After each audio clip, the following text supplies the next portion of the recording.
কে জীবনে আমার ধন্য হলো তোমায় ভালোবেসে, দিনে রাতে দরুদ পড়ি তোমারি নামে। জীবনে আমার ধন্য হলো তোমায় ভালোবেসে, দিনে রাতে দরুদ পড়ি তোমারি নামে। ও গো মোদের দয়ার নবী পার করো গো তড়ি, ও গো মোদের দয়ার নবী পার করো গো তড়ি। ডাকে তোমায় বারে বারে তোমারি উম্মতি, ইয়া নবী ইয়া নবী ইয়া নবী ইয়া নবী বলো ইয়া নবী ইয়া নবী ইয়া নবী ইয়া নবী ইয়া নবী ইয়া নবী ইয়া নবী। সব হাজিরা চলে গেল তোমার ওই দেশে, গরিব বলে ও গো নবী যেতে পারি না যে। জোরে বলো। সব হাজিরা চলে গেল তোমার ওই দেশে, গরিব বলে ও গো নবী যেতে পারি না যে। ডানা থাকলে ও গো নবী উড়ে যেতাম আমি, ডানা থাকলে ও গো নবী উড়ে যেতাম আমি। চোখে দিতাম সুরমা বলি মদিনার ওই মাটি, ইয়া নবী ইয়া নবী ইয়া নবী ইয়া নবী বলো ইয়া নবী ইয়া নবী ইয়া নবী ইয়া নবী ইয়া নবী। ওগো তোমার ব্যথায় কাতর হয়ে রই যে বিছানাতে, কেমন করে যাব নবী তোমার সোনার দেশে। তোমার ব্যথায় কাতর হয়ে রই যে বিছানাতে, কেমন করে যাব নবী তোমার সোনার দেশে। তোমার আশিক পাগল হয়ে কাঁদে দিবানিসি, তোমার আশিক পাগল হয়ে কাঁদে দিবানিসি। স্বপ্ন যোগে ও গো নবী চুমাও জালি খানি, ইয়া নবী ইয়া নবী ইয়া নবী ইয়া নবী বলো ইয়া নবী ইয়া নবী ইয়া নবী ইয়া নবী ইয়া নবী ইয়া নবী ইয়া নবী। ওগো অবাক চোখে তাকিয়ে থাকি আকাশ মাঝি, লক্ষ তারার মধ্যে নবী তোমাকেই খোঁজে। জোরে বলো। অবাক চোখে তাকিয়ে থাকি আকাশ মাঝি, লক্ষ তারার মধ্যে নবী তোমাকেই খোঁজে। আমরা তোমার আশিক নবী দাও না চরণ ধুলি, আমরা তোমার আশিক নবী দাও না চরণ ধুলি। চোখে মুখে বুকে মেঘে হব আমরা খুশি, ইয়া নবী ইয়া নবী ইয়া নবী ইয়া নবী বলো ইয়া নবী ইয়া নবী ইয়া নবী ইয়া নবী ইয়া নবী ইয়া নবী ইয়া নবী। বাবাজি ভাই, কালকে আমি আপনাদের মাঝে ছেড়েছিলাম আল্লাহ রাসূল সাল্লাল্লাহু তাআলা আলাইহি ওয়াসাল্লাম চাচার কাছে, চাচা আবু তালিবের কাছে। আল্লাহ রাসূল সাল্লাল্লাহু তাআলা আলাইহি ওয়াসাল্লাম চাচার কাছে থাকাকালীন বিশ্বনবী দো জাহানের বাদশার 1 বছর 2 বছর করতে করতে নবী মুস্তাফার পাড়ায় 35 বছর হতে চলেছে। কত আপনার 25 বছর, কত বললাম 25 বছর হতে চলেছে। মক্কাতুল মুকাররমায় একটা মহিলা বসবাস করত, যেই মহিলাটার নাম মা খাদিজা।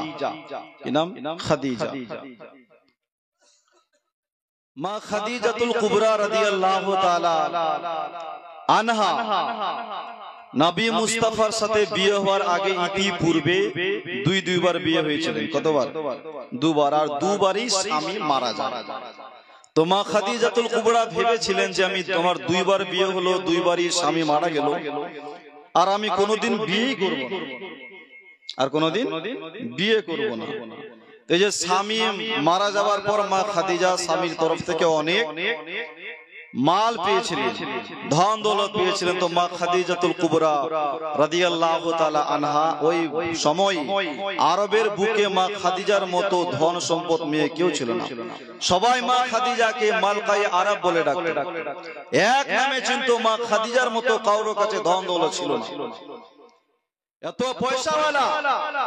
তো মা খাদিজাতুল কুবরা রাদিয়াল্লাহু তাআলা আনহার মাল নিয়ে মক্কার লোকেরা শাম দেশ, সিরিয়া দেশ ব্যবসা করতে যেত খাদিজার মাল নিয়ে। তবে মক্কার কিছু গুন্ডা বদমাইশ ছিল, এরা মা খাদিজার মালকে লুট করে নিত। তো মা খাদিজাতুল কুবরা ভাবলেন যে আমি আমার মালকে কেমন করে বাঁচাই। তো খাদিজার এক পড়োশী এসে বলছে, খাদিজা, এই মক্কাতুল মুকাররমায় একটা লোক আছে যার নাম আবু তালিব। কি নাম? আবু তালিব। যদি আবু তালিবকে বলো তাহলে আমার মনে হয় আবু তালিব তোমার মালের রক্ষা করতে পারবে। তাই মুসলমান বাবাজি ভাই, মা খাদিজাতুল কুবরা আবু তালিবকে চিঠি লিখলো। চিঠি আবু তালিব মা খাদিজাতুল কুবরার চিঠি দেখার পর দেখছেন চিঠির মধ্যে আমার নাম লেখা আছে। আমার নাম করে খাদিজাতুল কুবরা আমাকে ডেকেছেন। তাই হযরত আবু তালিব আমার রাসূল পাক সাল্লাল্লাহু আলাইহি ওয়াসাল্লামের চাচা আবু তালিব মা খাদিজাতুল কুবরার কাছে আসলো। মা খাদিজা আবু তালিবকে বলেন, আবু তালিব, তোমাকে একটা খাস কারণে ডেকেছি। আমার মাল নিয়ে মক্কার লোকেরা বিদেশ যায় ব্যবসা করার জন্য, মুলকে শাম সিরিয়ায় ব্যবসা করার জন্য যায়, কিন্তু কিছু মানুষ আছে আমার মালকে লুট করে খেয়ে নেয়। মক্কার গুন্ডা বদমাইশেরা আমার মালগুলোকে লুট করে খেয়ে নেয়। ও আবু তালিব, তুমি একটা কিছু করো যাতে আমার মালগুলো আপনার এদের কাছ থেকে রক্ষা হয়। কেমন করে মাল দৌলতকে বাঁচায়? তো মা আপনার হযরতে আবু তালিব শোনার পর বললেন, খাদিজা, আমাকে একটুখানি সময় দাও, দেখি তোমার মালগুলো বাঁচা যায় কি যায় না। তো আবু তালিব ওখান থেকে বের হয়ে বাইরে আসলো। কাবার পাশে কিছু গুন্ডা বদমাইশ আপনার বসেছিল, তাদেরকে ডাকলেন। ডাকার পর বলছে, ভাই, আমি তোমাদেরকে এমন একটা ভালো মাশওয়ারা দিব, যদি খাদিজার সঙ্গে তোমরা পার্টনার হিসেবে ব্যবসা করো তাহলে তোমরা মালামাল হয়ে যাবে। তো তারা বলেন, আবু তালিব, আমার সাথে সঙ্গে মজাক করো, কোথায় খাদিজা আর কোথায় আমরা? কেমন করে পার্টনার হিসেবে ব্যবসা করি? তো হযরত আবু তালিব বলেন, ভাই, আমি কখন বললাম যে বাড়া বড়ে ব্যবসা করো? তোমরা 10 টাকা ব্যবসা লাগবে, 10 টাকা হিসাবে মুনাফা যা পাবে তা তোমরা নিবে। ও মুসলমান বাবাজি ভাই, এই যুক্তিটা হযরত আবু তালিব মক্কার গুন্ডা বদমাইশদেরকে দিল। তারা বললেন, যদি মা খাদিজাতুল কুবরা রাজি হয় তাহলে আমরা পার্টনার হিসেবে ব্যবসা করতে রাজি আছি। ও মুসলমান বাবাজি ভাই, হযরত আবু তালিব বললেন, খাদিজা আর মক্কার গুন্ডা বদমাইশরা তোমার মাল দৌলত লুট করে নেবে না, কারণ তারাও এখন পার্টনার হিসেবে যা পাবে তুমি তাদের মুনাফাটা দিয়ে দিবে। এইভাবে আমার নবী মুস্তাফার চাচা হযরত আবু তালিব মা খাদিজাতুল কুবরার মালগুলোকে রক্ষা করলো। কিন্তু মা খাদিজাতুল কুবরা আবু তালিবকে ডেকে বলেন, আবু তালিব, আমার মাল সিরিয়ায় যায়, আপনার মুলকে শাম চলে যায়, ওখানেও কিছু গুন্ডা বদমাইশ আমার মালকে লুট করে নিচ্ছে। আবু তালিব, আমার মাল তো মক্কার গুন্ডা বদমাইশের হাত থেকে বাঁচালে, কিন্তু বিদেশে কেমন করে বাঁচাবে? হে আবু তালিব, আমি শুনেছি তোমার এক ভাতিজা আছে, যদি তোমার ভাতিজাকে আমার কাজে লাগিয়ে দাও, মানুষকে যা বেতন দিই তোমার ভাতিজাকে আমি দ্বিগুণ আপনার বেতন দিব। জোরে বলো, আমি ডবল বেতন দিব তোমার ভাতিজা। আমি শুনেছি তোমার ভাতিজা আছে খুব ভালো, পরহেজগার, নেককার, তো তোমার ভাতিজাকে আমার কাজে লাগিয়ে দাও না। আবু তালিব শোনার পর বললেন, খাদিজা, আমার ভাতিজা মনে হয় এই কাজ করবে না, আমার ভাতিজা মজুরি খাটবে না। তবে আমার ভাতিজার একটা কমজোরি আছে, যদি আমার ভাতিজা শুনে যে খাদিজা একটা বিধবা, তাহলে হয়তো তোমার কাজে আসতে পারে। তাই আবু তালিব শোনার পর বিশ্বনবী সাল্লাল্লাহু আলাইহি ওয়াসাল্লামের কাছে গেল। যাওয়ার পর বললেন, ভাতিজা, তুমি মানুষের উপকার করো, ভালো কথা, তবে তোমাকে একটু নিজেকে নিয়ে তো ভাবতে হবে। আস্তে আস্তে করে তুমি বড় হচ্ছ, তোমার বিয়ে হবে, তোমার সংসার হবে, ঘর হবে, পরিবার হবে। ও আমার ভাতিজা, তোমাকে তো কাজ কাম করতে হবে। নবী আমার বললেন, চাচা আপনি হচ্ছেন আমার বাপ সমতুল্য, আপনি যেটা ভালো মনে করেন সেটাই করেন। তো হযরতে আবু তালিব বললেন, ভাতিজারি তোমার জন্য একটা কাজ পেয়েছি, তুমি যদি খাদিজার বাড়িতে কাজ করো, খাদিজার মাল নিয়ে ব্যবসা করতে যাও, মানুষকে খাদিজা যা বেতন দেয় তোমাকে ডবল আপনার বেতন দিয়ে দিবি। জোরে বলুন, তোমাকে ডবল বেতন দিবে। তো আল্লাহ রাসূল সাল্লাল্লাহু আলাইহি সাল্লাম বললেন, চাচা আপনি যা ভালো মনে করেন সেটাই করেন, আপনি আমার বাপ সমতুল্য। হযরত আবু তালিব মা খাদিজাকে বলেন যে আমার ভাতিজা কাজ করতে রাজি আছে। তো মা খাদিজা বলেন, আবু তালিব ঠিক আছে, কালকে আপনার ভাতিজাকে পাঠিয়ে দিয়ে।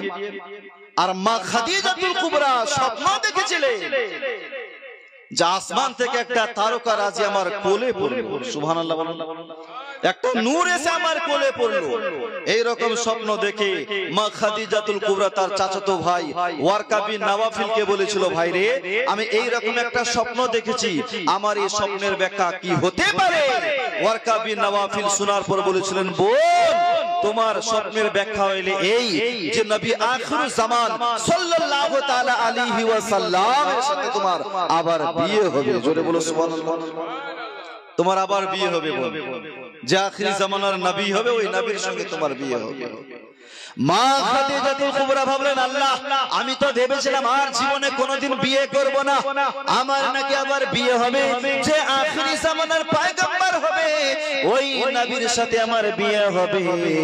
মুসলমান সব সময় একটাই টেনশন, এইদিকে আমার রাসূল পাক সাল্লাল্লাহু তাআলা আলাইহি ওয়াসাল্লামকে পাঠালেন খাদিজার বাড়িতে। এক পা দু পা করে আমার রাসূলুল্লাহ খাদিজার দরবারে যায়। মা খাদিজা ঘরের ভিতরে ছিল, মুসলমান খাদিজার ঘরের পর্দাখানা আপনার খোলা ছিল, বিশ্বনবীর নূরানী চেহারা, নূরের ঝলক মা খাদিজার দেওয়ালের মধ্যে পড়েছে। মা খাদিজা দাসীকে ডেকে বললেন, দাসী আমার ঘরের ভিতরে কোনোদিন সূর্যের আলো পড়ে নাই, আজ হঠাৎ করে আলো কেন পড়েছে? জোরে বলুন, কোনোদিন ভিতরে সূর্যের আলো পড়ে নাই, আজ সূর্যের আলো। মা খাদিজাতুল কুবরা যেমন এই চেহারাখানা আপনার ঘুরিয়ে দেখলো, এটা সূর্যের আলো ছিল না, এটা ছিল আমার রাসূল পাক সাল্লাল্লাহু তাআলা আলাইহি ওয়াসাল্লামের চেহারা। জোরে বলুন না সুবহানাল্লাহ। বাবাজি ভাই, মা খাদিজাতুল কুবরা পর্দাখানা সরিয়ে দিলেন। পর্দার ভিতর থেকে আমার রাসূল পাক সাল্লাল্লাহু আলাইহি ওয়াসাল্লামের সঙ্গে আলোচনা হলো, বিশ্বনবী দো জাহানের বাদশার সঙ্গে আলোচনা হলো। মা খাদিজা আমার নবীর সঙ্গে কয়েকটা কথা বলতে নাই। মুসলমান মা খাদিজা মনে মনে ভাবছেন, এই ছেলেটা সাধারণত কোনো ছেলে মনে হয় না, আপনার নিজের এক খাস কর্মচারী ছিল, খাস এক দাসী ছিল, যার নাম হচ্ছে আপনার নাফিসা। কি নাম? নাফিসাকে বললেন, নাফিসা এই যে আবু তালেবের ভাতিজার সঙ্গে আমি কথা বললাম, এ তো সাধারণত ছেলের মতো আমাকে মনে হয় না, এ তো অসাধারণ, বেমিসা। মা খাদিজাতুল কুবরা আলোচনা করে বলেন, কালকে আমার মালপত্র নিয়ে ব্যবসায় যাব। আল্লাহ রাসূল সাল্লাল্লাহু তাআলা আলাইহি ওয়াসাল্লাম তার পরের দিন খাদিজার মাল নিয়ে ব্যবসায় যাবে। অনেকগুলো কাফেলা, কাফেলাদের মধ্যে আবু বকর সিদ্দিকও আছে, কাফেলাদের মধ্যে আবু জেহেল আছে, আবু লাহাব আছে, আরো অন্যান্য সাথীরাও আছে। আর ওই কাফেলার মধ্যে মা খাদিজার এক খাস কর্মচারী, যার নাম হচ্ছে মাইসারা। কি নাম? মাইসারা। মা খাদিজা মাইসারাকে পার্সোনাল ডেকে বললেন, মাইসারা তুমি প্রতিবারই মাল নিয়ে যাও, কাফেলাদের সাথে যাও, সব সময় তোমাকে আমি একটা কথা বলি, মালের খেয়াল রাখবা। তবে মাইসারা আজ তোমাকে মালের খেয়াল রাখতে হবে না, আজ সব সময় আবু তালেবের ভাতিজার আপনার উপরে আপনার খেয়াল রাখবি। জোরে জোরে ও কিভাবে চলছে, কিভাবে কথা বলছে, সব সময় আপনার লিখবে। ও মাইসারা, যেতে আসতে যদি কোনো একটা আশ্চর্যজনক ঘটনা দেখো, ডায়েরিতে লিখে আমাকে শোনাবে বা আমাকে দেখাবে। মাইসারা রে, যদি তুমি আমাকে দেখাতে পারো তাহলে আর তোমাকে গোলামি খাটতে হবে না, আমি খাদিজা জন্মের মতন তোমাকে আপনার আজাদ করে দিব, আর গোলামি খাটতে হবে না। আবু তালেবের ভাতিজা কেমন, কিভাবে চলছে, কিভাবে বলছে, কিভাবে উঠছে, কিভাবে বসছে, সব দেখবে, মালের দিকে খেয়াল দেবে না। মুসলমান বাবাজি ভাই, বিশ্ব নবী দো জাহানের বাদশা জনাবে মুহাম্মদুর রাসূলুল্লাহ সাল্লাল্লাহু আলাইহি ওয়াসাল্লাম মায়সারের সাথে কাফেরদের সঙ্গে সাথে আপনার ব্যবসার উদ্দেশ্যে বেরিয়ে গেল। মুসলমান বাবাজি ভাই, মাঝ রাস্তায় আপনার আবু জেহেল শয়তান মায়সারাকে বললেন, মায়সারা, আবু তালেবের ভাতিজা আপনার ইতিম, একে খুব কাজ করাও, একে খুব খাটাও, ওই ইতিম ছেলে। তো মায়সারা বলেছিল, আবু জেহেল, আমি তোমার গোলাম নয়, জোরে বলো সুবহানাল্লাহ, আমি তোমার গোলাম নয়, এত শয়তান মাঝ রাস্তায় বুদ্ধি দিচ্ছে ওকে খুব কাজ করা, ও আপনার ইতিম ছেলে। মায়সারা শোনার পর বলেছিল, আবু জেহেল, আমি তোমার গোলাম নয়, আমি মায়সারার আমি আপনার খাদিজাতুল কুবরার গোলাম। ও মুসলমান বাবাজি ভাই, বিশ্ব নবী দো জাহানের বাদশা রাস্তা ধরে যখন চলছে, আমার নবী যখন রাস্তা ধরে চলছে, বিশ্ব নবীর মাথার উপরে আপনার বাদল এসে ছায়া করে আছে। নবী দাঁড়িয়ে গেলে বাদল দাঁড়িয়ে যায়, নবী চলতে শুরু করলে বাদলও চলতে শুরু করে। এই দৃশ্য দেখে আপনার মায়সারা ডায়েরিতে নোট করে নিলেন। ও মুসলমান বাবাজি ভাই, মায়সারা আমার রাসূল পাক সাল্লাল্লাহু আলাইহি ওয়াসাল্লামকে নিয়ে যখন পাহাড়ি এলাকা দিয়ে চলে, আপনার পাথর থেকে আপনার আওয়াজ ভেসে আসে, লা ইলাহা ইল্লাল্লাহ মুহাম্মাদুর রাসূলুল্লাহ। জোরে বলুন, পাথর কালেমা পড়ে লা ইলাহা ইল্লাল্লাহ মুহাম্মাদুর রাসূলুল্লাহ। বিশ্ব নবী দো জাহানের বাদশা চলতে চলতে আপনার বুসরা শহরে পৌঁছালো। ওই চাচার সঙ্গে একবার ব্যবসা করতে গিয়েছিল, ওই গাছের নিকটে আপনার বসে একবার গিয়েছিল, বলেছিলাম যে পার্শ্বে একটা গির্জাঘর ছিল, ওই পণ্ডিতটা এখন মারা গেছে, ওর একটা শিষ্য আছে। তো যেতে যেতে সমস্ত লোকের আগে ওইখানে বসলো। তো যাওয়ার পর ওর শিষ্য দেখছে, হায়রে, আমার উস্তাদ আমাকে নসিহত করেছিল যে এখানে সাধারণত মানুষ বসতে পারবে না, বসলেই সঙ্গে সঙ্গে সে মারে, কিন্তু নবীর সাথে কেউ যদি বসে তাহলে তার কোনো ক্ষতি হবে না। জোরে বলো। তার মানে ওই গাছের নিকটে নিশ্চয়ই আল্লাহর নবী দো জাহানের বাদশা আখেরি পয়গম্বর বসে আছে। মুসলমান ওই লোকটা ওই পণ্ডিতের শিষ্য বাহিরে বের হয়ে আসলো। আসার পর মায়সারাকে জিজ্ঞাসা করলেন, মায়সারা, তুমি তো এই রাস্তা ধরে অনেকবার গিয়েছো এসেছো, কিন্তু তোমার সঙ্গে এটা কে আছে? মায়সারা বললেন, ইনি হচ্ছেন খাদিজার নতুন গোলাম, নতুন কর্মচারী। তো শোনার পর ওই পণ্ডিত বলেছিল, মায়সারা, যা বলেছো আর বলো না, ইনি খাদিজার গোলাম হতে পারে না, ইনি হচ্ছেন আখিরি জামানার পয়গম্বর। জোরে বলো, ইনি আখিরি জামানার নবী। পণ্ডিতের মুখে শুনে আপনার মায়সারা ওটাকেও লিখে নিলেন যে ইনি নবী, একজন ইহুদি সম্প্রদায়ের লোক সাক্ষী দিচ্ছে, ওটাকেও নোট করে নিলেন। মুসলমান বাবাজি ভাই, তখন ওই পণ্ডিতের শিষ্য বললেন, মায়সারা, এখান থেকে আর আগে যেও না, এখানে মালপত্র গুলো বিক্রি করে আপনার মক্কাতুল মুকাররমায় চলে যাও। ও মুসলমান বাবাজি ভাই, ওইখানে মালপত্র বিক্রি করে মক্কাতুল মুকাররমার পথে বের হলো। বিশ্ব নবী চলছেন, পাথরগুলো নবীকে সালাম দেয়। নবী মুস্তাফার মাথার উপরে বাদল এসে ছায়া করে আছে। এই দিক থেকে যতক্ষণ থেকে আমার নবীকে বিদায় দিয়েছে, মা খাদিজা বসতে গেলে বসতে পারে না, শুইতে গেলে ঘুমাতে পারে না, সব সময় আমার নবীকে নিয়ে ভাবে। মুসলমান বাবাজি ভাই, মা খাদিজা একদিন ছাদের উপরে ছিল, ওদিক থেকে কাফেররা, আপনার সমস্ত কাফেররা মক্কাতুল মুকাররমার দিকে আসেন। খাদিজা দেখছেন আমার রাসূলুল্লাহর মাথার উপরে কিছু ফেরেশতার একটা নূরের চাদর আপনার ধরে আছে। চলে বলুন, একটা নূরের চাদর ধরে ঢাকা করে আছে। মুসলমান বাবাজি ভাই আস্তে আস্তে পৌঁছালো। সমস্ত ঘটনা মা খাদিজাতুল কুবরাকে বললেন, খাদিজা, জানো আবু তালেবের ভাতিজা সাধারণত ছেলে নয়, এই যখন চলে তো বাদলও এর সঙ্গে চলে, ইনি দাঁড়িয়ে যায়, বাদলও দাঁড়িয়ে যায়। যখন পাহাড়ি এলাকা দিয়ে চলি, পাথরগুলো হেলে দুলে সালাম দেয়, আসসালাতু ওয়াসসালামু আলাইকা ইয়া রাসূলুল্লাহ, আসসালাতু ওয়াসসালামু আলাইকা ইয়া হাবিবাল্লাহ। খাদিজা, জানো ওই যখন একটা পণ্ডিত আছে বুসরা শহরে, বুসরা শহরের পণ্ডিত বলেছে ইনি হচ্ছেন আখিরি জামানার নবী। জোরে বলো, ইনি হচ্ছেন আখিরি জামানার পয়গম্বর। মা খাদিজার বিশ্বাস হয়ে গেল যে ইনি আখির জামানার নবী আর ইনারই সঙ্গে আমার বিবাহ হবে। জোরে বলো, ইনার সাথে আমার বিবাহ হবে। আমার যে স্বপ্নে দেখেছি, আমার স্বপ্নের ব্যাখ্যা তো এটাই, যিনি আখিরি জামানার নবী হবে উনি আমার স্বামী হবে। তো আমি বিয়ের প্রস্তাবটা কেমন করে দিই? তাই মা খাদিজাতুল কুবরা কি করলেন, পার্সোনাল একজন দাসী ছিলেন নাফিসা, ওই নাফিসাকে ডেকে বললেন, নাফিসা রে, ও আমার বোন নাফিসা, যদি তুমি আমার একটা কাজ করতে পারো রে নাফিসা, তাহলে আর তোমাকে গোলামি খাটতে হবে না, তোমাকে আমি আজাদ করে দিব, তোমাকে অনেক মাল করে দিব, অনেক পয়সা দিব, অনেক তোমাকে ইনাম দিব। নাফিসা বললেন, খাদিজা কি করতে হবে?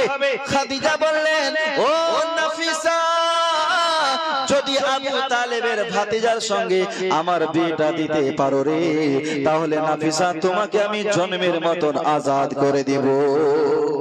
বোন, তোমাকে অনেক টাকা দিব, অনেক পয়সা দিব, অনেক ইনাম পাবে, তুমি আমার মতন মালিকা হয়ে যাবে, টাকাওয়ালা হয়ে যাবে। তো নাফিসা শোনার পর বলছেন, এটা তো আমার চুটকির খেল, কত বিয়ে দিলাম, কত বিয়ে লাগালাম, বাস এতটুকু। খাদিজা, বোন আর টেনশন করিও না, তোমার বিয়ে পাক্কা, আর তোমাকে ভাবতে হবে না, আমি বিয়েটা লাগাবো। বিয়ের জন্য ঘটক লাগে না ভাই, মাঝখানে একটা মিডিয়া লাগে না, ঘটক ছাড়া কি হয়? ডাইরেক্ট কি বলতে পারবেন আমি আপনাকে বিয়ে করব? পারবেন ভাই? ঘটক লাগবে মাঝখানে। তো নাফিসা হলেন ঘটক। নাফিসা আমার নবীর ঘটক, মা খাদিজার ঘটক। বিশ্বনবী দোজাহানের বাদশা একদিন রাস্তা ধরে চলছেন, নাফিসা আমার নবীকে দেখতে পেলেন, বিশ্বনবীকে বললেন, ওগো আল আমিন ওয়া সাদিক, আপনি একটু দাঁড়াবেন। বিশ্বনবী দাঁড়িয়ে গেল, বললেন, নাফিসা কি বলতে চাও? নাফিসা বললেন, ওগো আল আমিন ওয়া সাদিক, আপনার বয়স কত? নবী আমার বললেন, নাফিসা আমার বয়স 25। নাফিসা তখন আমার নবীকে বললেন, ওগো আল আমিন ওয়া সাদিক, আপনার 25 বছর হয়ে গেছে, আপনি কি বিয়ে করবেন না? আপনি বিয়ে করবেন না? আপনার থেকে কম বয়সের ছেলেরা বিয়ে করে নিয়েছে, আপনার 25 বছর হয়ে গেল, আপনি কি বিয়ে করবেন না? বিশ্বনবী দোজাহানের বাদশা শোনার পর দুই চোখের পানি ছেড়ে আপনার কাঁদতে লাগলেন। মা নাফিসা বললেন, ওগো আল আমিন ওয়া সাদিক, আমি তো এমন কিছু বলি নাই, আমি তো বিয়ের কথাই বললাম, বিয়ের কথা শুনলে তো সবাই খুশি হয়, আপনি কাঁদতে লাগলেন কেন? নবী আমার বলেছিল, নাফিসা আমার বাড়ি নাই, ঘর নাই, চাচার বাড়িতে থাকি, আমার মা নাই, বাপ নাই, কই আমাকে মেয়ে দিতে রাজি হবে? বা মক্কার কোন মেয়ে আমাকে বিয়ে করতে রাজি হবে? নাফিসা শোনার পর বলেছিল, ওগো আল আমিন ওয়া সাদিক, আপনি যদি একবার হ্যাঁ বলেন, মক্কার যে মালকায়ে আরব খাদিজা আছে, খাদিজা 1000 বার আপনার হ্যাঁ আপনার বলে দিবি। জোরে জোরে খাদিজার মত যদি আপনি মেয়ে যদি আপনাকে বিয়ে করতে চায়, আপনি কি বিয়ে করতে রাজি হবে? তো নবী আমার বললেন, নাফিসা এটা কি হয়? কোথায় মালকায়ে আরব খাদিজা, পয়সাওয়ালা মালদার, আমার বাড়ি নাই, ঘর নাই, চাচার বাড়িতে থাকি, মা নাই, বাপ নাই, আমি এতিম। তো খাদিজার মতন মালদার মেয়েটাকে আমাকে বিয়ে করবে, আমার সঙ্গে মজা করবে? তো নাফিসা বলেন, ওগো আল আমিন ওয়া সাদিক, শুধু বিয়ে নয়, আপনার জন্য খাদিজা পাগল। জোরে বলো, কে আল্লাহর নবী, নূরের নবী গো, আপনি নবী আমার জীবনের জীবন। জোরে বলো, আল্লাহর নবী, নূরের নবী গো, আপনি নবী আমার জীবনের জীবন। দেখিয়া আপনার মুজিজা, ভাগ্যবতী মা খাদিজা সপিয়ে দিল জীবনের সকল। আল্লাহর নবী, নূরের নবী গো, আল্লাহর নবী, নূরের নবী গো, দেখিয়া আপনার মুজিজা, ভাগ্যবতী মা খাদিজা সপিয়ে দিল জীবনের সকল। জোরে বলুন মুসলমান ভাই।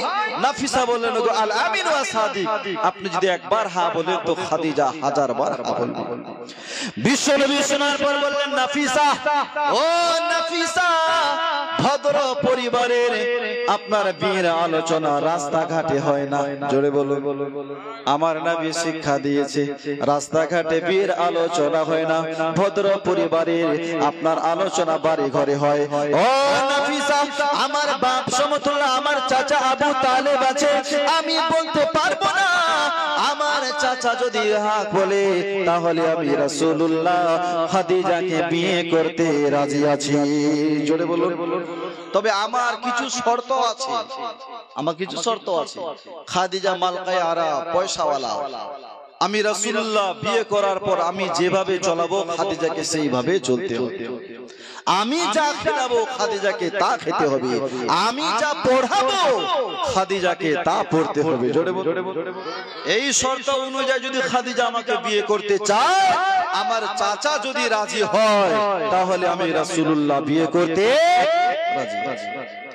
ও মুসলমান বাবাজি ভাই, তাই নাফিসা সময় বিলম্ব না করে বিশ্ব নবীর চাচা আবু তালিবের কাছে গেল। আবু তালিব শুনতে নাই, শোনার সঙ্গে সঙ্গে হ্যাঁ বলে দিয়েছে, খাদিজার মতন মেয়েটা আমার ভাতিজাকে বিয়ে করতে রাজি হবে। এর চাইতে ভাগ্যবান আর কি হতে পারে? ও মুসলমান বাবাজি ভাই, সময় হয়ে গেল, আপনার বিয়ের দিন তারিখ ঠিক হয়ে গেল, কিন্তু মুসলমান আল্লাহর নবী দো জাহানের বাদশা যেই দিন বিয়ে করতে যাবেন সেই দিন আমার রাসূলুল্লাহর নতুন পোশাক ছিল না, সুন্দর পোশাক ছিল না। তাই হযরতে আবু বকর সিদ্দিক রাদিয়াল্লাহু তাআলা আনহু বাড়িতে গেলেন, যাওয়ার পর নিজের একটা নূরানি পোশাক নিয়ে আসলো। সুবহানাল্লাহ বলো। একটা সুন্দর পোশাক নিয়ে আসলো। বাড়িতে এসে দেখছে, আবু তালেবের বাড়িতে দেখছে আবু তালেব কান্না করছে। আবু তালেব কাঁদছো কেন? চোখে জল কেন? বলছে আমার ভাতিজার আজকে বিয়ে করতে যাবে, বাড়িতে নতুন পোশাক নাই। আবার মা খাদিজাও একটা আমার নবীর জন্য শাহেনা লেবাস, বাদশাহী লেবাস পাঠিয়েছে। জোরে বলো। এই দিক থেকে আবু বকর সিদ্দিক বাড়িতে গেল, যাওয়ার পর একটা সুন্দর পোশাক নিয়ে আসলো। আসার পর একটা কথা বললেন যে আব্দুল মুতালিব দুনিয়া থেকে যাওয়ার আগে আমাকে বলেছিল যে আমার পোতার যেদিন বিয়ে লাগবে তো এই পোশাকটা আমার পোতাকে দিবে। সুবহানাল্লাহ। আসলে আব্দুল মুতালিব কোনো পয়সা দেয় নাই, এটা আবু বকর সিদ্দিক নিজের পোশাকটা আমার রাসূলুল্লাহর হাতে দিয়েছে। জোরে বলো সুবহানাল্লাহ। বিশ্বনবী দো জাহানের বাদশা যেই পোশাক পরে বিয়ে করেছিলেন ওই পোশাকটা আবু বকর সিদ্দিকের ছিল। ও মুসলমান বাবাজি ভাই, আল্লাহর নবী দো জাহানের বাদশা জনাবে মুহাম্মদুর রাসূলুল্লাহ সাল্লাল্লাহু তাআলা আলাইহি ওয়াসাল্লামের বিয়ে হলো। মুসলমান বাবাজি ভাই, বিয়ে হতে নাই, মক্কার কিছু গুন্ডা বদমাইশ এই বলতে আরম্ভ করলো, একটা কথা, একটা গুজব ছড়িয়ে দিল যে মুফলিসি মালদার বিবি আর মুফলিসি সোহাগ, এই কথাটা বললেন। তো এই কথাটা যখন মা খাদিজা শুনতে পেলেন, মনে আঘাত লাগলো যে আমার স্বামীকে সবাই গরিব বলে আখ্যায়িত করে। তো মা খাদিজা একটা বিশাল বড় একটা সভার আয়োজন করলো, সবাইকে দাওয়াত করলো। মক্কার যখন সমস্ত লোক জমা হয়ে গেল, মা খাদিজার কাছে যত মাল দন সোনা চাঁদি ছিল সমস্ত সোনা চাঁদিকে বের করলেন। সুবহানাল্লাহ বলেন। বিশাল বড় একটা ঢের লাগিয়েছে। হযরত আবু বকর সিদ্দিক বলছেন, মা খাদিজা যখন সোনা চাঁদিকে বের করলো, আমি এক পার্শ্বে ছিলাম, নবী আরেক পার্শ্বে ছিল, তো আমি রাসূলুল্লাহকে দেখতে পেতাম না। সুবহানাল্লাহ। এত ধন দৌলত খাদিজার বাড়ি থেকে বের হলো সোনা চাঁদি। আল্লাহর নবী দো জাহানের বাদশা জনাবে মুহাম্মদুর রাসূলুল্লাহ সাল্লাল্লাহু তাআলা আলাইহি ওয়াসাল্লাম ওইখানে আছে। মক্কার সমস্ত লোক জমা হয়ে গেল। মা খাদিজা মক্কাতুল মুকাররমার লোকদেরকে ডেকে বললেন, গুন্ডা বদমাইশকে ডেকে বললেন, এই মক্কার লোকেরা তোমরা কান খুলে শুনে নাও, আমি খাদিজার যত মাল আছে আমি সমস্ত মালকে আবু তালেবের ভাতিজা আমি আমার স্বামী মুহাম্মদুর রাসূলুল্লাহকে দিয়ে দিলাম, সব দিয়ে দিলাম, আমার কাছে কিছুই নাই। আজকের পর তোমরা বলিও না যে আমার স্বামী গরিব, আমার স্বামী মুফলিস। ও মুসলমান বাবাজি ভাই, খাদিজাকে যদি মুফলিস বলো খাদিজা সহ্য করে নেবে, কিন্তু আমার রাসূলুল্লাহকে বলে আমার সহ্য হবে না। যত মাল দৌলত ছিল সমস্ত মাল দৌলত রাসূলুল্লাহর দরবারে কুরবান করে দিলেন। বিশ্বনবী দো জাহানের বাদশা ওই মাল দৌলত আপনার গরিবদের মধ্যে বন্টন করে দিলেন। যারা গোলাম ছিল গোলামগুলোকে কিনে কিনে আপনার জেলখানা থেকে আপনার আজাদ করেছি। সুবহানাল্লাহ। কে রাসূলে পাক সাল্লাল্লাহু তাআলা আলাইহি ওয়াসাল্লাম দুনিয়ার ধন দৌলতকে ঠোকা মেরে দিয়েছে, সমস্ত খাদিজার মাল রাসূলে পাক সাল্লাল্লাহু তাআলা আলাইহি ওয়াসাল্লাম গরিবদের মধ্যে বন্টন করে দিয়েছে। মুসলমান বাবাজি ভাই, সুখে সংসারে আপনার সংসার করে আমার রাসূলে পাক সাল্লাল্লাহু তাআলা আলাইহি ওয়াসাল্লামের সঙ্গে সংসার করে যাবতীয় 35 বছর ধরে মা খাদিজাতুল কুবরা আমার রাসূলুল্লাহর সঙ্গে সংসার করেছেন। জোরে বলুন কত বছর? 35 বছর। বিশ্বনবী দো জাহানের বাদশার যখন 35 বছর পূর্ণ হলো আমার নবীর, তখন বাড়ি ঘর বউ বাচ্চা ছেড়ে চলে গেল আপনার গারে হিরায়। কোথায়?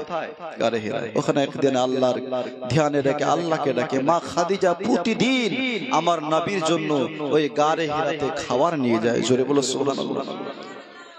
ও মুসলমান, যারা মক্কাতুল মুকাররমায় হজ করতে গিয়েছে তারা দেখেছে কত বড় উঁচু পাহাড়। ওই উঁচু পাহাড়ে মা খাদিজা আমার রাসূলুল্লাহর জন্য খাবার নিয়ে যেতেন। মুসলমান বাবাজি ভাই, বিশ্বনবী দো জাহানের বাদশা জনাবে মুহাম্মদুর রাসূলুল্লাহ ওই গারে হিরাতে 5 বছর আল্লাহর ধ্যানে কাটালেন।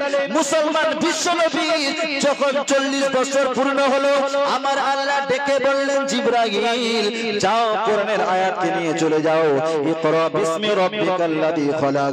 আল্লাহর হুকুমে আল্লাহর ফেরেশতা হযরত জিবরিল আলাইহিস সালাম গারে হিরাতে এসে নবীকে আমার বললেন হুজুর পড়ুন ইকরা। নবী আমার পড়ে না।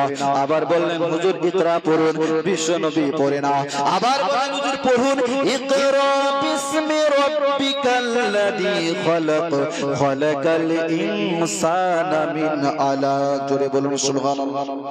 হুজুর পড়ুন আপনার প্রতিপালকের নামে। তো আল্লাহর নবী দো জাহানের বাদশা পড়তে আরম্ভ করেছে। সুবহানাল্লাহ।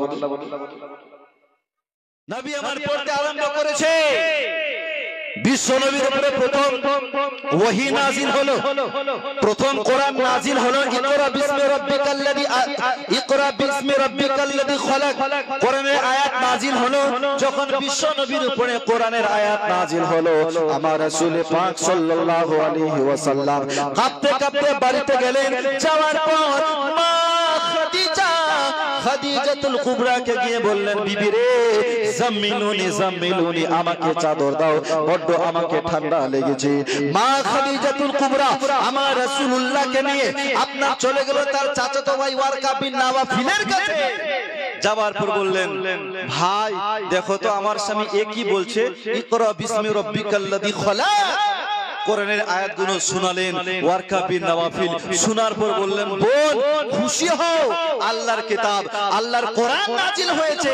ইনি হচ্ছে আখির জামানার পয়গম্বর, ইনি হচ্ছেন আখিরি জামানার নবী। জোরে প্রত্যেক নবীর উপরে কিতাব নাজিল হয়েছে, ইনি হচ্ছেন আখিরি জামানার পয়গম্বর। আচ্ছা ওয়ারকা বিন নাওফিল নিজে কেন বললেন? কারণ একটাই, অন্যান্য নবীগণ যখন দুনিয়ায় এসেছিল আদম আলাইহিস সালাম নিজের কনকে নিজে বলেছিল আমি নবী। মুসা আলাইহিস সালাম নিজের কনকে নিজে বলেছিলেন আমি নবী। ইউসুফ আলাইহিস সালাম নিজে বলেছিলেন আমি পয়গম্বর। কিন্তু আমার আল্লাহ বারণ করেছিলেন হাবিব তুমি বলবে না, তোমার মওজুদ দেখে তোমার উম্মতেরা বলবে তুমি পয়গম্বর। তোমার মওজুদা দেখার পর তোমার উম্মতেরা বলবে তুমি নবী। ওয়ারকা বিন নাওফিল বলছেন ইনি হচ্ছেন আখিরি পয়গম্বর। জোরে বলো ইনি হচ্ছেন আখিরি জামানার নবী। বিশ্ব নবী দো জাহানের বাদশার উপরে কোরআন নাজিল হলো ইকরা বিসমি রাব্বিকাল্লাযী খলাক। যখন জিবরিল আলাইহিস সালাম হুজুর ইকরা পড়ুন, নবী পড়ে না। এখানে আবার কিছু কিছু মোল্লা আছে তার জামাই অন্য করে। নবী নাকি বলছে আমি পড়তেই জানি না, নবী পড়তেই জানি না, এরকম তরজমা করে। নবী জিবরিল যখন বলছেন হুজুর ইকরা পড়ুন, নবী পড়ে না। কেন পড়বো? যখন বলেন পড়ুন আপনার প্রতিপালকের নামে, তো রাসূলুল্লাহ পড়তে লেগেছে। জোরে বলুন। নবী বুঝাতে চায় জিবরাইল তোমার নামে আমি পড়বো না, তুমি বললে পড়বো না। যখন বললেন আল্লাহর নামে পড়ো, নবী পড়তে লেগেছে। কোরআনে পাক নাজিল হলো। এই কোরআনের শিক্ষা আমরা ছেলে মেয়েদেরকে দিচ্ছি না। অনেক সময় আমাদের কাছে মা বোনেরা বলে হুজুর তাবিজ দেন, তাবিজ দেন। কেন? ছেলে আমার কথা শুনে না, ছেলে কথা শুনে না, ছেলে আমাকে মারে। ছেলে আমাকে গালি গালাজ দেয়, ও যদি বড় বড় ইট কল ঝুলান ছেলের গলায়, তবুও লাভ হবে ভাই? ছোটবেলায় ছেলেটাকে ভালো শিক্ষা দেন না। ছোটবেলায় ছেলেকে শিখিয়েছেন একে চন্দ্র, দুয়ে পক্ষ, তিনে নেত্র, চারে বেদ, পাঁচে পঞ্চবান। এই ছেলে তো বড় হয়ে বলবে বুড়ার বড়কে ধরে বান। ও কারণ শিখিয়েছে আমাকে পাঁচে পঞ্চবান। কি শিখেছে? পাঁচে পঞ্চবান বলবে তো বুড়া বুড়িকে ধরে বান আর মার।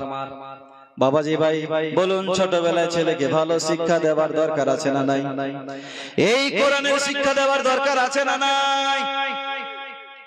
কোরআন হচ্ছে শ্রেষ্ঠ কিতাব, আল কোরআন মহাগ্রন্থ, পারফেক্ট কিতাব।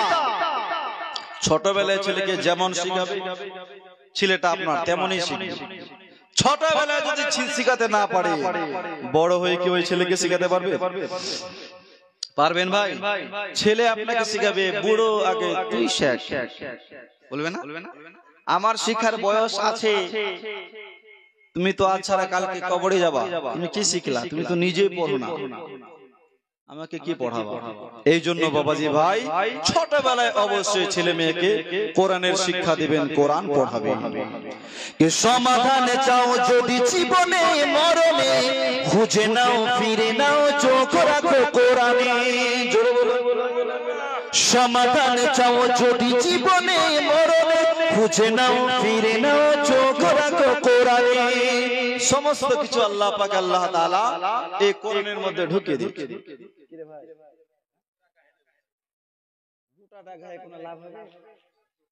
শুধু ঝলক দিতে হবে ভাই। জোরে বলো সুবহানাল্লাহ, আর মোহাব্বতে বলুন ইয়া রাসূলুল্লাহ। নারায়ে তাকবীর, নারায়ে রিসালাত, মাসলাকে আলা হযরত। এ আওয়াজ বের হয় না কেন মিয়া? ইলেকশনের সময় তো খুব জোরে জোরে বলেন নারায়ে তাকবীর, ইনকালাব জিন্দাবাদ, মাটি মানুষ মমতা জিন্দাবাদ। মানে ইলেকশনের সময় গলাটা ফাটিয়ে দেয় মেম্বারের পেছনে। আরে বাবা, এই নেতার পেছনে যে চিল্লা হাল্লা করেছেন, লাভ হয়েছে ভাই? লাভ হয়েছে? আমাদের এলাকায় এখন প্রতিদিন খালি সার্ভে করতে আসে, ঘর পাবে ঘর পাবে। ওই ভাই ঘর আপনাদের এলাকায় হয় কি হয় না? না ভাই, ঘর কোথায় পাবো? আমাদের নিজে ঘর আছে, খালি সার্ভে করছে ঘর আসবে, কোন ঘর। কারণ সামনে ইলেকশন আছে ভাই, মানুষকে তো বোকা বানাতে হবে, কি হবে না? তো এই যে আমরা মেম্বারের পিছনে স্লোগান দিয়েছি, লাভ হয় নাই। নবীর পেছনে স্লোগান দিলে লাভ আসে না নাই? জোরে বলুন। নেতার পেছনে স্লোগান দিয়ে লাভ নাই, নবীর পেছনে স্লোগান দিলে জান্নাত পাওয়া যায়। জোরে বলুন। কে আল্লাহ রাসূল ভুইলা তুমি দিচ্ছ নেতার স্লোগান, নেতাই থাকে এসি রুমে, তুমি টানছো জেলের ঘান। কথা বলেন ঠিক না? আল্লাহ রাসূল ভুইলা তুমি দিচ্ছ নেতার স্লোগান, নেতাই থাকে এসি রুমে, তুমি টানছো জেলের ঘান। জবাব কি তুই দিবি সেই দিন আল্লাহর দরবারে? জবাব কি তুই দিবি সেই দিন আল্লাহর দরবারে? কি লাভ হলো ঘুরে রাজনীতির পিছে বাইরে, কি লাভ হলো ঘুরে রাজনীতির পিছে? লাভ হয়েছে? আর রাজনীতির নোংরা খেলায় পড়ে গেছো গন্ডিতে, মাথা তোমার খাইছে ও ভাই ভণ্ড কিছু পণ্ডিতে। জোরে বলো। রাজনীতির নোংরা খেলায় পড়ে গেছো গন্ডিতে, মাথা তোমার খাইছে ও ভাই ভণ্ড কিছু পণ্ডিতে। কত মায়ের কোল যে এরা খালি করেছে, কত মায়ের কোল যে এরা খালি করেছে। কি লাভ হলো ঘুরে রাজনীতির পিছে বাইরে, কি লাভ হলো ঘুরে রাজনীতির পিছে? এই রাজনীতির পিছনে দেখবেন যত মানুষ মারা গেছে, একটা বড় নেতা মারা যায় না, বেচারা কর্মীগুলো মারা গেছে। বলেন, কথা বলেন। বড় নেতা মারা গেছে, ও তো এসি রুমে আরাম করছে মিয়া, জেলে আছেন আপনি। ভোটে জেতার পর কি হয় তাও শুনো। কে নালির সবুজ গেরুয়া সব রং তাই তো দেখছি কালো, ভোটে জেতার পরে নেতা ভাবে শুধু নিজের ভালো। আমাদের গ্রামে মেম্বার চলেছে, ও মেম্বার সাহেব একটু দাঁড়ান দাঁড়ান। মেম্বার দাঁড়ায় না, দাঁড়াবে কেমন করে ভাই? ভোট দেওয়ার আগে ওকে আমরা খেয়ে নিয়েছি 8 লাখ 10 লাখ, এই মেম্বার গুলো খরচ করে না। এই জন্য জিতার পর আপনাকে চিনতেই পারে না। লাল নীল সবুজ গেরুয়া সব রংটাই তো দেখছি কালো, ঘটেছে তার পরে নেতা ভাবে শুধু নিজের ভালো। ফিরে এসো দিনের পথে সময় যে আছে, ফিরে এসো দিনের পথে সময় যে আছে। ইলাব হলো ঘুরে রাজনীতির পিছে ভাইরে, ইলাব হলো ঘুরে রাজনীতির পিছে। বলছিলাম আল্লাহ রাসূল দো জাহানের বাদশার উপরে কত বছর বয়সে কোরআন নাজিল হলো? এই জোরে বলুন, কত বছর? নবীর যখন 40 বছর, ওই সময় আল্লাহর কিতাব, আল্লাহর কোরআন নাজিল। প্রত্যেক নবীর উপরে কিতাব নাজিল হয়েছে। আমাদের নবীর উপরে যে কিতাবখানা নাজিল হয়েছে, সেই কিতাবের নাম, জোরে বলেন কি নাম? আল কোরআন। ওই কোরআনের সমতুল্য কি কোনো কিতাব আছে? আছে ভাই? কোন কিতাব না। ও মুসলমান বাবাজি ভাই, বিশ্ব নবী দো জাহানের বাদশা জনাবে মুহাম্মদুর রাসূলুল্লাহ সাল্লাল্লাহু তাআলা আলাইহি ওয়াসাল্লামকে আমার আল্লাহ ডেকে বললেন, হাবিব ও আমার বন্ধু, কিতাব নাজিল হয়ে গেছে, তোমার কওমকে, তোমার চাহনে ওয়ালাকে, এই মক্কার লোকদেরকে বলো আমার উপরে আল্লাহর কিতাব নাজিল হয়েছে। আমি আল্লাহর পয়গম্বর, ইসলামের দাওয়াত দাও, নিজের নবুয়তের এলান করো। বিশ্ব নবী দো জাহানের বাদশা জনাবে মুহাম্মদুর রাসূলুল্লাহ সাল্লাল্লাহু আলাইহি ওয়াসাল্লাম 40 বছর বয়সে মক্কাবাসীদের সামনে নিজের নবুয়তের এলান করেছেন। এই মক্কার লোকেরা শুনে নাও, তোমরা যে দেবদেবীকে পূজা করো, এই রকম দেবদেবীর পূজা করিও না যে এক জায়গা থেকে অন্য জায়গায় যেতে পারে না, যার কোনো ক্ষমতা নাই, সে কোনো কথা বলতে পারে না, সে কোনোদিন আল্লাহ হতে পারে না, সে কোনোদিন সৃষ্টিকর্তা হতে পারে না। এই জন্য তোমরা এক আল্লাহকে মানো আর আমাকে তার পয়গম্বর বলে মেনে নাও। জোরে জোরে এক আল্লাহকে মানো, আমাকে তার নবী বলে মেনে নাও। আল্লাহর নবী দো জাহানের বাদশা, জন্মের পর থেকে নিয়ে কোনদিন কাউকে বলে নাই যে আমি নবী, আমার কালিমা পড়ো। নবী মুস্তাফা 40 বছর বয়সে মক্কাবাসীদের সামনে দাওয়াত দিলেন যে আমি পয়গম্বর, আমার কালিমা তোমরা পড়ো। কিন্তু কিছু মোল্লা বলে থাকে যে নবী নাকি 40 বছর বয়সে নবী হয়েছে। আস্তাগফিরুল্লাহ বলেন। রাসূল পাক সাল্লাল্লাহু তাআলা আলাইহি ওয়াসাল্লাম ওই সময়ও নবী ছিলেন যখন আদম এবং মা হাওয়া আলাইহিস সালামকে পানি এবং মাটির মধ্যেও মেশানো হয়নি।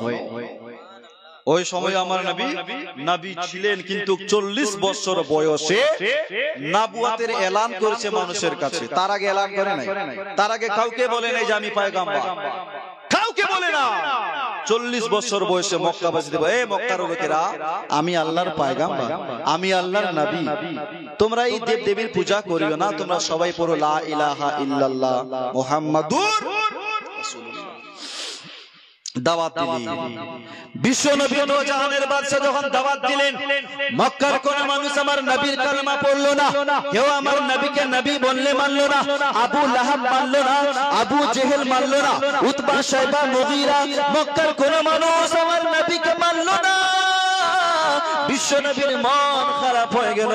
আমার আল্লাহকে বললেন, মাবুদ তুমি এলান করতে বললে আমি এলান করলাম, কিন্তু মক্কার কোন মানুষ তো আমাকে নবী বলে মানছে না, কেউ আমার কালেমা পড়ে না, আবু লাহাব মানছে না, আবু জেহেল মানছে না, দুনিয়ার কোন মানুষ তো আমাকে নবী বলে মানছে না।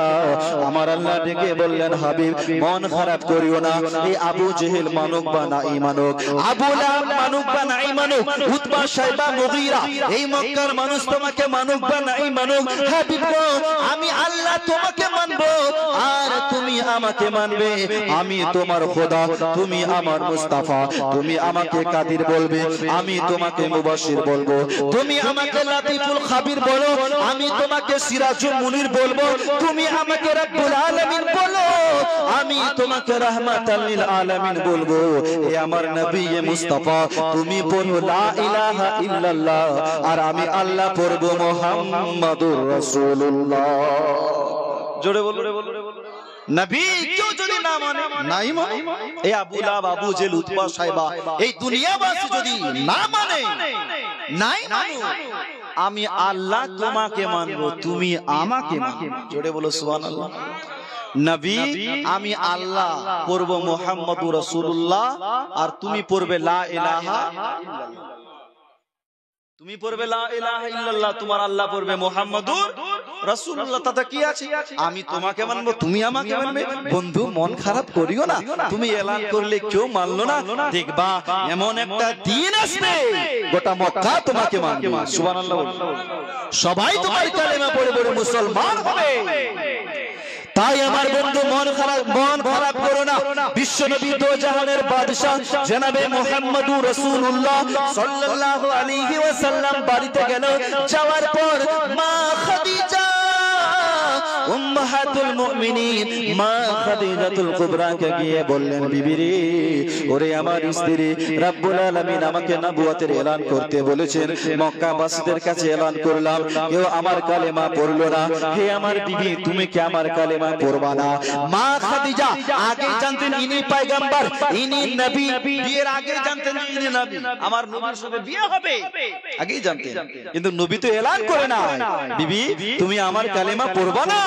মা খাদিজা শুনতে নাই, সঙ্গে সঙ্গে আমার নবীর কালেমা পড়ে ইসলামে দাখিল হয়ে গেল। জোরে আরো মহব্বতে